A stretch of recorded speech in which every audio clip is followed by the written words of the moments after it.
Chapter 7. Then came together unto him the Pharisees and certain of the scribes which came from Jerusalem. And when they saw some of his disciples eat bread with defiled, that is to say, with unwashen hands, they found fault. For the Pharisees and all the Jews, except they wash their hands oft, eat not, holding the tradition of the elders. And when they come from the market, except they wash, they eat not. And many other things there be, which they have received to hold, as the washing of cups and pots, brazen vessels, and of tables. Then the Pharisees and scribes asked him, Why walk not thy disciples according to the tradition of the elders, but eat bread with unwashen hands? He answered and said unto them, Well hath Esaias prophesied of you hypocrites, as it is written, This people honoureth me with their lips, but their heart is far from me. Howbeit in vain do they worship me, teaching for doctrines the commandments of men.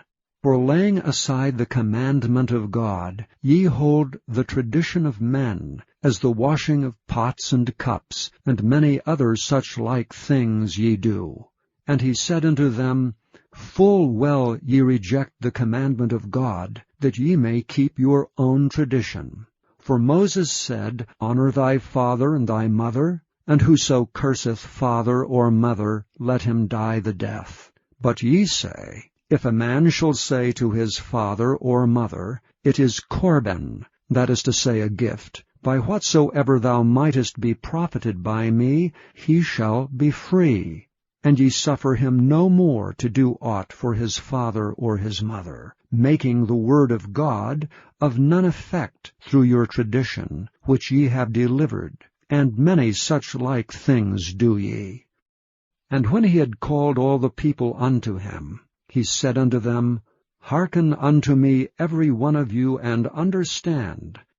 There is nothing from without a man that, entering into him, can defile him. But the things which come out of him, those are they that defile the man. If any man have ears to hear, let him hear.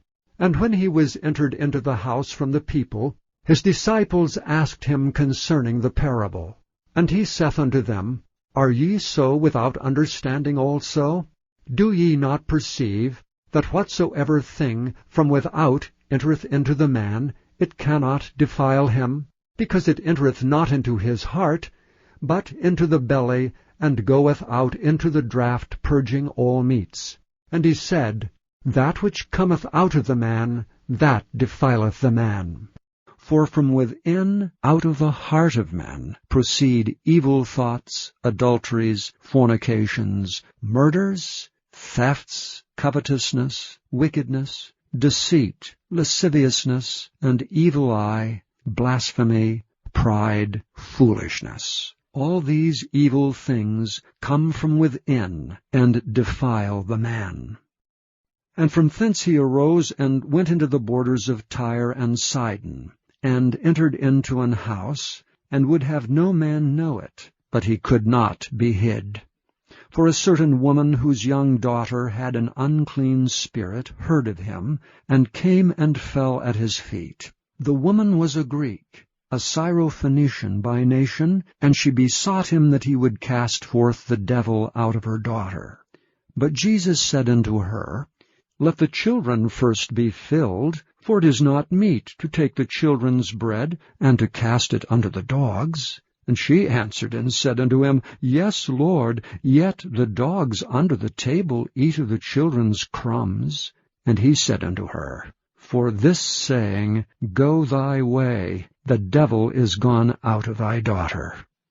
And when she was come to her house, she found the devil gone out, and her daughter laid upon the bed. And again, departing from the coasts of Tyre and Sidon, he came unto the sea of Galilee, through the midst of the coasts of Decapolis. And they bring unto him one that was deaf, and had an impediment in his speech, and they beseech him to put his hand upon him. And he took him aside from the multitude, and put his fingers into his ears, and he spit and touched his tongue. And looking up to heaven, he sighed and saith unto him, Ephphatha, that is, be opened. And straightway his ears were opened, and the string of his tongue was loosed, and he spake plain. And he charged them that they should tell no man. But the more he charged them, so much the more a great deal they published it, and were beyond measure astonished, saying, He hath done all things well. He maketh both the deaf to hear, and the dumb to speak.